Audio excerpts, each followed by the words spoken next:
this video is for people who are like me, who grew up adopted and feel like they don't have a voice. They would like to share their story so other people can start to understand us. I think that's very important. I don't see a lot of content out on the internet about people who had to go through these things to create a way, a sense of being, a sense of self-worth, etc., for themselves. And I want to contribute to that.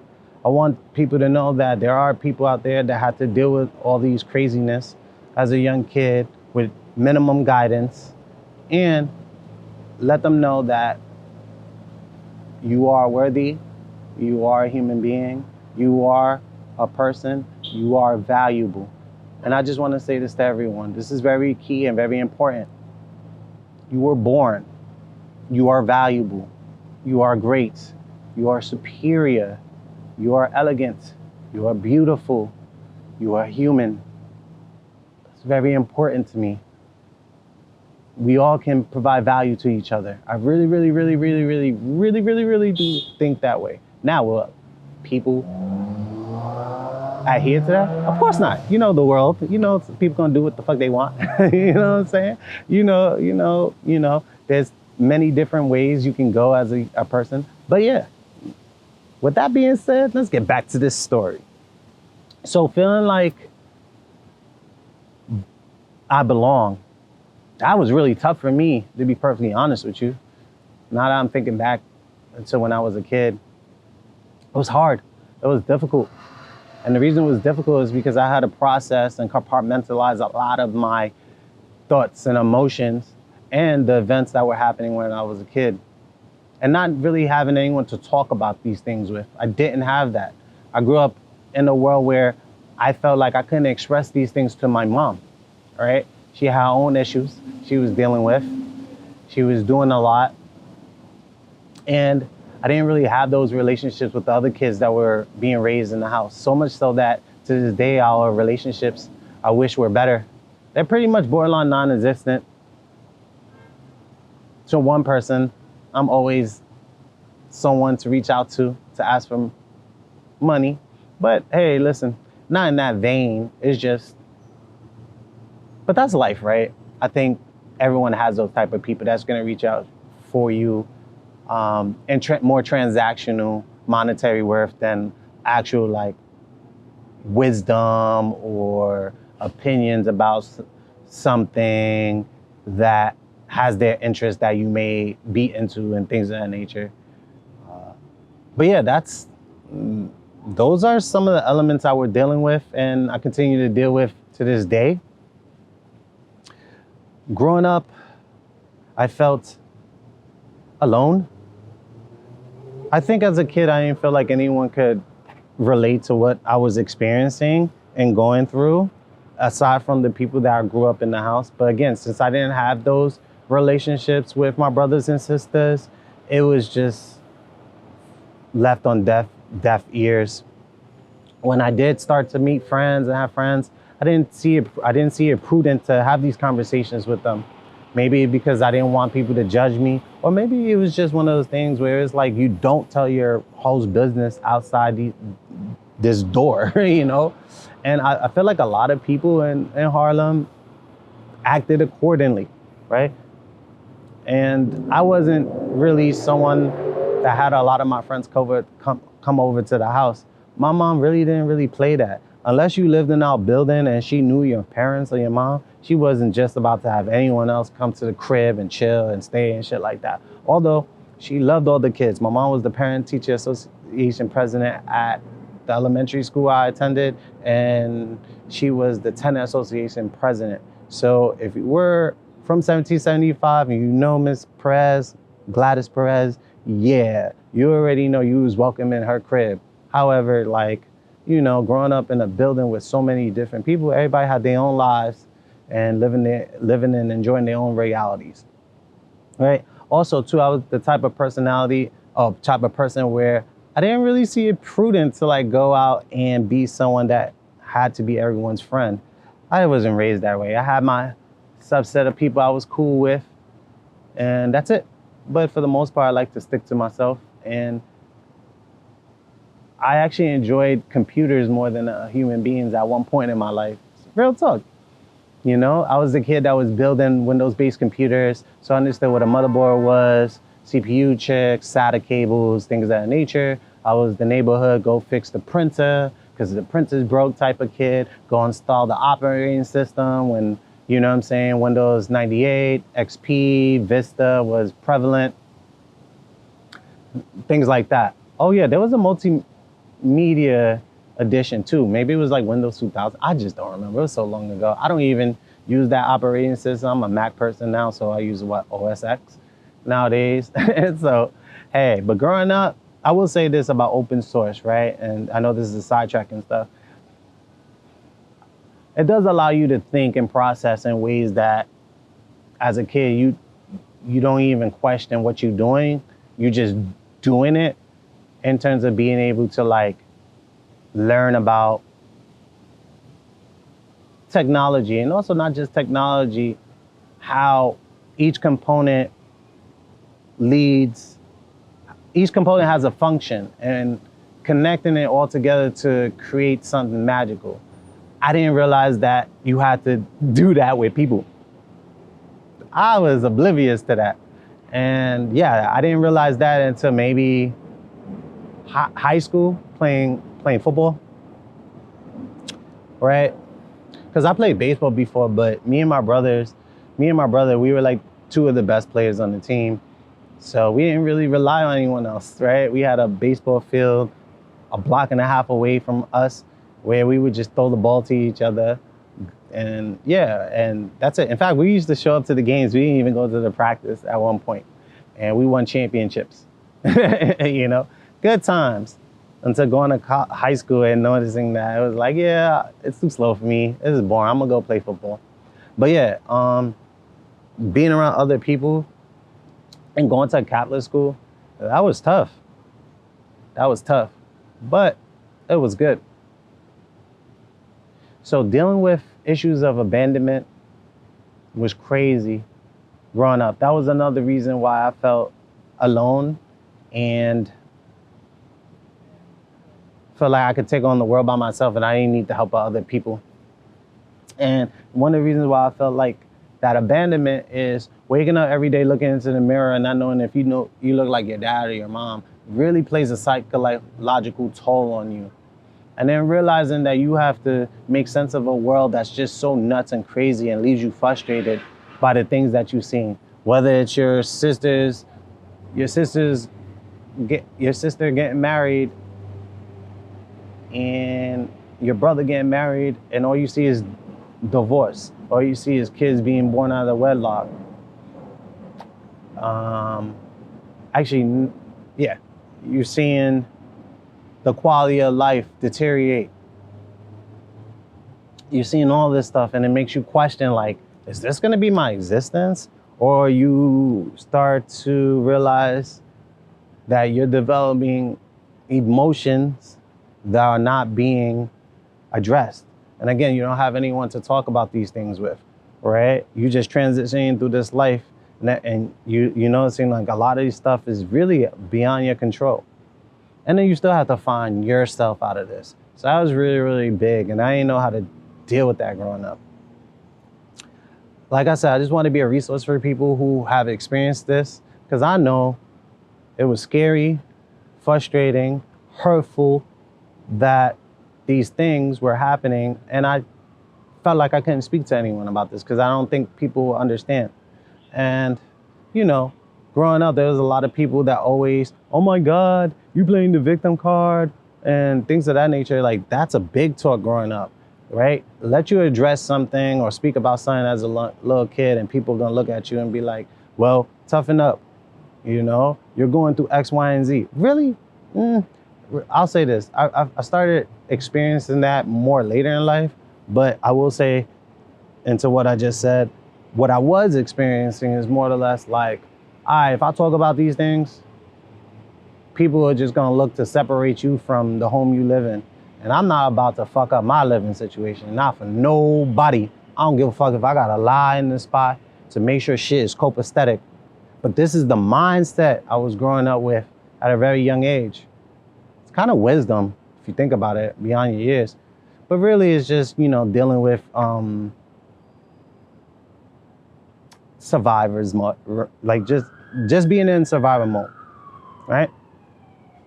The toughest thing is being happy for people and seeing their success when you're juxtaposing those things against your life and the lessons you're learning and the things that you deem as success for yourself.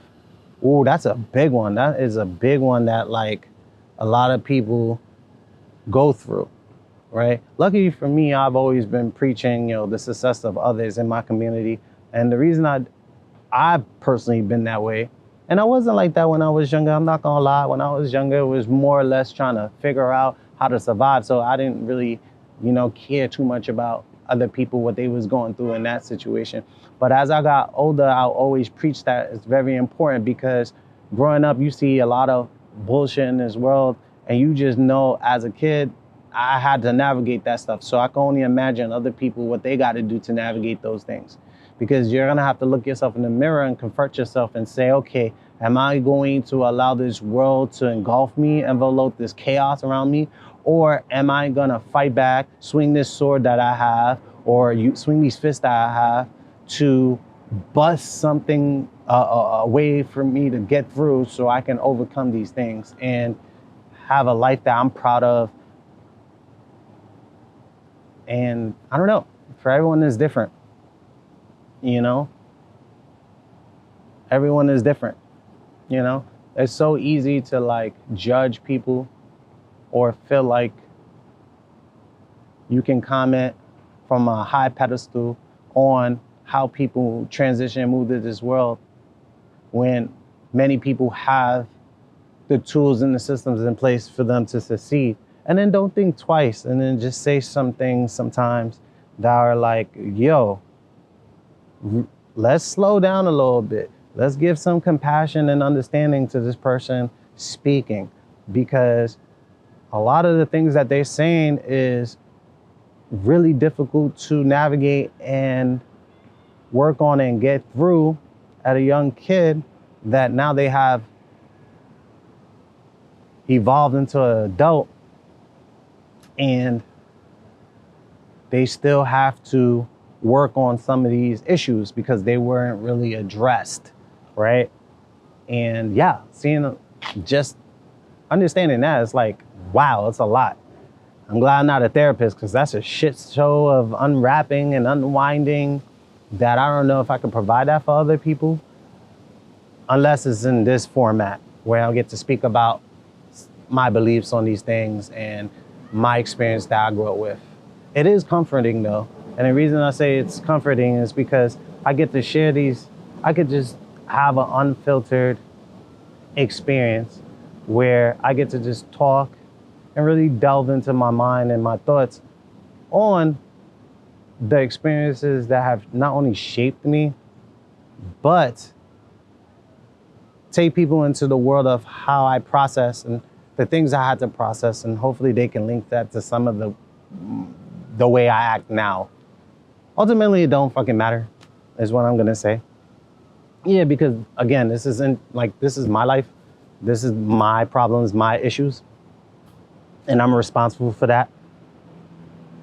And I have to like provide for myself and build up my confidence and build up myself in order to like continue to progress and move through this world. And however, again, it's very important. I keep stretching this. Being able to be a sounding board and share these stories so other people can feel confident in themselves and confident in sharing these stories will go a long way. And people that have experienced these things feeling comfortable, confident, and achieving great things. Because when you grow up in this type of environment, the odds of you succeeding is hard. And it's not hard in terms of like doing well in school, which is hard for a lot of people. It's all aspects of life. All the emotional traumas we have to fix that you hear is the big word of the 2020s. Not just that, It's the finding yourself in the world when you realize that there may be certain elements of your life that you're not comfortable with and you're not happy with, and you're doing so much to get from point A to point B, but it hasn't manifested in your bigger dreams. Maybe you haven't met the right connection, or you put yourself in that position, or the idea that you're working on hasn't come to fruition yet. Maybe it's not ever gonna come into fruition, and then you have to learn to pivot so you can still get to the end point in which you wanna create for yourself. And knowing that there's no guarantee to that, but the idea and the thought of working towards something is far more greater and beneficial to you as a human being than allowing the world to just happen and you just being transitionary in it. And, you know, for some people that might work for them, right? More power to you. Because again, I don't really claim to know it all in this fucking world, right? No one does. And that's the beauty of how this thing works, right? But I have that understanding, and I get it. Because this OD amount of pressure you feel, at least I felt growing up, where it's like, yo, I got to do good in school. I got to compete with other people.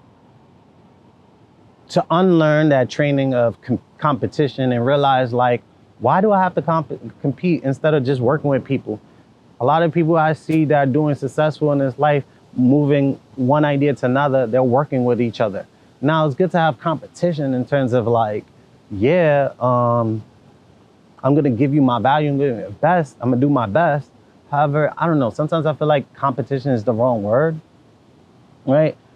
I think a better word is just collaboration, but more so understanding what your value is and how you can provide value to someone else, and are they bringing that same type of value to you, and what things y'all can do to work towards both you guys having value and extracting value from whatever it is that you want to do, whether it's collaborating, working together, whether it's helping someone get from point A to point B, whatever it is.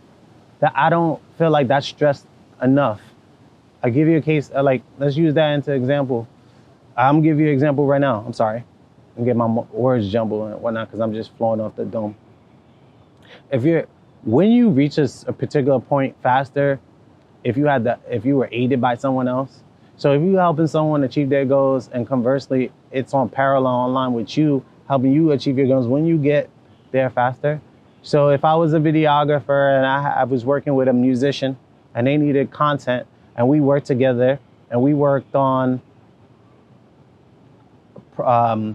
creative direction together, coming up with the shots that we want, filming on different locations, to get down the timing, the pacing, and the style, and then the overall imagery together. If you know, that experience the first time may be great, it may not. But by the 20th time, you may have cracked the code, right? But you know what's gonna happen in that situation? The artist is gonna get better because that's more repetition of them expressing their art. And you as a videographer is gonna get better at your craft because you build the consistency layer of being able to maybe film in different various locations, being able to construct the storyline, being able to get and delve in different shots. Like, had I started looking at the world like that when I was younger, please believe a lot of my movements would have been different. I would have been fostering more meaningful relationships just early on that probably would have manifested into like a higher quality of being for myself. And I don't want to say state of life. I said state of being because there's a book, Eye of the Eye. If you take an opportunity to read that, which speaks specifically into the awareness factor of life, in which in order to coexist in this world with everything around it, there's a certain level of awareness you should strive to obtain, I should say. And which will allow you to understand that you're just a small peg in this wonderful concoction of life. And our interactions are some of the things that bring meaning to our life. I didn't know that as a kid. Again, I told you, growing up, I was alone. I felt alone in a big house. It's just nuts. Feeling alone, there's 6 people in the house. You grow up with 6 people in the house and you feel alone. How? Like how? How does that make sense? But that was the reality of the situation. We all have different personalities, six different personalities with six different responsibilities, with six different schedules, with six different thought patterns. The fuck? And no one dared to guide a level of consistency and structure. And that's just being in the house. When you leave out the house, you're in the wild, wild west. Or I should say wild, wild east. East Harlem is the wild, wild east. So yeah. But I wanted to keep this short and brief. Thank you for my little TED Talk today. I'll share more stories like this. And that's it. Thank you for listening to me. And as always, I appreciate everyone that takes the opportunity to watch my videos. Peace.